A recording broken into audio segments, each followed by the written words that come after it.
Eh bien salut les amis, j'espère que vous allez bien. Alors aujourd'hui dans cette nouvelle vidéo, je vais vous montrer comment résoudre le problème avec le voyant airbag. Donc là on peut voir que dès que j'ai mis le contact, le voyant airbag il s'est activé puis ensuite il s'est éteint. Ça fait que maintenant on n'a plus le problème de voyant airbag. Et donc dans cette vidéo je vais vous montrer comment résoudre ce problème là. Donc il ne s'agit pas d'un tuto dans lequel je vais vous montrer comment je vais faire les choses. Je vais expliquer comment il faut faire les choses. Et pour bien résoudre le problème et ne plus avoir ce problème et que ça ne revienne plus. Donc là on peut voir que juste là en fait je viens de le faire. Donc ici, tout en dessous. Donc voilà. Je vais expliquer maintenant comment réparer ça. Donc pour réparer ça, c'est ce que vous aurez besoin. Donc d'abord on va parler des outils que vous aurez besoin pour réparer ça. Donc vous aurez besoin d'une boîte avec des câbles à sertir, etc. Donc ça c'est des pièces pour sertir. Avec, vous avez une pince coupante. Donc moi j'utilise ça pour tous mes problèmes d'électronique sur ma voiture et franchement c'est vraiment top. Ça fait depuis plus d'un an que j'utilise cette boîte. Vous en aurez toujours besoin parce que les problèmes d'électronique, de faisceaux qui se coupent, etc. On en a toujours des problèmes avec ça. Vous aurez aussi avec une pince. Donc cette pince là elle permet aussi de couper les câbles, etc. Donc dans un premier temps, qu'est-ce que vous allez faire? Donc dans un premier temps, d'abord il faut avoir les outils. Donc vous aurez besoin de ça, gaine thermo rétractable avec un briquet. Donc mon briquet, je pense qu'il est juste en dessous du siège. Je sais pas où il est, mais en tout cas j'ai un briquet. Vous aurez besoin de ça, gaine thermo rétractable, briquet et des colsons. Si vous n'avez pas colsons, vous prenez autre chose. Donc ça, vous pouvez en acheter à Action, ils sont à 1€, ils sont pas du tout chers. Donc voilà les amis, vous aurez besoin de ça comme outil. Donc ça c'est ce nécessaire. Gaine thermo rétractable, kit pour sertir avec ça. Donc ça, les kits pour sertir, si vous en avez un, je vous ai mis un lien en description vers le produit le moins cher de meilleure qualité. Comme ça, au moins, vous aurez accès à un bon produit. Et ça, les colsons que vous trouvez chez Action. Donc ça, c'est les seuls outils que vous aurez besoin, avec un briquet en plus. Donc voilà. Donc maintenant, première étape. Donc dès que vous avez fait ça, première étape, donc le contact, on le désactive. De préférence, vous coupez la batterie pour éviter de faire un court-circuit. Qu'est-ce que vous avez fait en fait? C'est que vous avez tiré le siège au fond. Donc une fois que vous avez tiré le siège à fond, vous pourrez voir. Donc dans un premier temps, je vous conseille de faire le siège conducteur. Donc si vous faites le siège conducteur et que le voyant ABS y apparaît plus, c'est inutile de faire aussi le siège passager. Parfois dans le siège passager, il n'y a pas de câble. Donc ça dépend de vos véhicules. Donc qu'est-ce que vous allez faire en fait? C'est que vous allez accéder donc au-dessous du siège conducteur. Et en fait, il y aura des clipsons. Donc un clips ici. Il suffit de le détacher. Pour le détacher, il suffit tout simplement de tirer sur le côté, de le pencher à fond, puis de tirer, et puis il va se déclipser. Ensuite, il y aura un clipson blanc avec les connecteurs d'origine. Donc ceci. Il suffit aussi de tirer. Donc là, il suffit de coulisser et de tirer comme ça. Ça va retirer facilement. Je vous conseille de prendre une lampe pour bien éclairer et voir ce qui se passe en dessous. Comme ça, au moins, ce sera plus facile pour vous. Donc une fois que vous avez tiré, vous pourrez accéder au câble beaucoup plus facilement. Donc à cette étape-là, qu'est-ce que je vous conseille? Donc vous prenez la pince. Je vais montrer ça pour que vous puissiez voir. Donc je vous conseille de bien regarder la vidéo parce que je vous donne des vrais conseils qui permettent de bien faire les choses.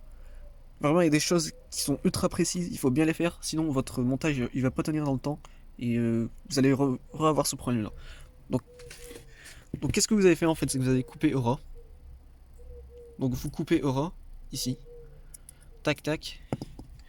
Ouais, vous coupez au ras des deux parties. Donc correspondance des câbles, si jamais vous avez oublié la correspondance des câbles, donc c'est le gris avec le noir et le beige avec le rose. Donc c'est ça la correspondance des câbles. Une fois que vous avez coupé au ras, donc vos câbles, il va falloir dénuder. Donc ici pour dénuder, c'est le 1,5. Donc la pince là permet aussi de dénuder le 1,5. Ou sinon vous utilisez une pince à dénuder, celle-ci elle est vraiment très efficace. Donc vous utilisez le 1,5, vous dénudez vos câbles. Donc pour dénuder, vous prenez environ un petit peu en fait. Je vais vous montrer exactement ce qu'il faut pour dénuder. Donc étant donné que vous allez dénuder, donc une fois que vous avez dénudé, donc juste là, je vous expliquer comment on dénoude, mais pour ça, il faut que je vous montre quel connecteur utiliser. Donc vous allez utiliser les petits connecteurs rouges. Donc les petits connecteurs rouges, ils sont faits exactement pour cette section de câble. Donc ça fait que c'est beaucoup plus pratique à utiliser. Donc les petits connecteurs rouges, je vais vous montrer ça. Alors, petit connecteur rouge. Vous allez prendre les femelles et les mâles. Donc, on retrouve des connecteurs femelles et des connecteurs mâles. Donc là, je vais vous montrer ça. Hop là.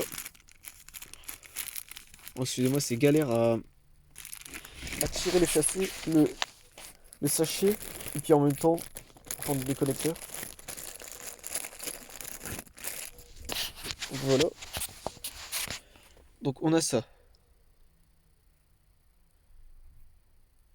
Donc on peut voir que celui-ci, en fait, je vais vous expliquer. Donc, en fait, quand vous allez dénuder votre câble, il va rentrer seulement dans la partie à l'intérieur. Vous voyez, à l'intérieur, je vais vous montrer comme ça. À l'intérieur, il y a une petite rondelle métallique. En fait, votre câble, il va rentrer à l'intérieur de cette rondelle métallique. Donc c'est juste cette partie-là. Donc ça fait qu'il faut le dénuder un petit peu plus grand que cette partie-là. Ensuite, l'autre, c'est du plastique. Et donc, très très important, pour que ça tienne bien, pour que ça tienne très très bien, vous mettez votre... Donc vous dénudez bien votre câble, vous l'enfoncez à l'intérieur. Et ensuite, quand vous allez sertir, très très important, ça c'est l'étape la plus importante selon moi. Pour moi, c'est l'étape la plus importante. Quand vous allez sertir, il y en a ce qu'ils font, c'est que... Donc d'abord pour le sertir, comme c'est une partie rouge, il va falloir utiliser cette partie-là. Il y en a ce qu'ils font, c'est qu'ils écrasent au niveau de cette partie-là. En fait, il ne faut pas du tout l'écraser au niveau de cette partie-là, mais il faut l'écraser au milieu. Vous voyez la pointe de mon ongle, ici, où je bouge au milieu. Je vais montrer avec un tournevis, avec une pointe ici, pour que vous puissiez voir. Donc il faut écraser exactement au niveau de cette partie-là. Donc voilà. Une fois que vous avez mis votre câble à l'intérieur, vous écrasez exactement au niveau de cette partie-là. Et vous appuyez bien fort. N'hésitez pas à vraiment appuyer très fort. Il faut prendre votre temps, vraiment appuyer très fort. Ensuite, une fois que vous avez serti donc le mâle, comme ici à gauche, et la femelle à droite, avant de les connecter, vous mettez une gaine thermo-rétractable et ensuite vous faites chauffer au briquet. Donc la gaine thermo-rétractable, vous prenez un ciseau, vous la coupez en deux, sinon ça risque d'être trop large. Et une fois que c'est fait, normalement, le voyant airbag, il devrait plus être là. Vous placez les câbles en dessous et puis normalement, tout devrait fonctionner dans l'ordre. Donc voilà les amis, donc cette vidéo touche sa fin. Donc projet 106, au niveau de l'avancement, là c'est bientôt terminé. Après pour le coup j'ai regardé les prix du marché donc du véhicule et je pense pas que le projet de le vendre beaucoup plus cher ça risque d'être possible. Mais au moins j'essaie de ne pas perdre l'argent que j'investis dedans. Donc voilà les amis, donc cette vidéo touche sa fin. Moi j'espère que cette vidéo vous a aidé. Je vous dis à plus pour une vidéo. Ciao ciao les amis.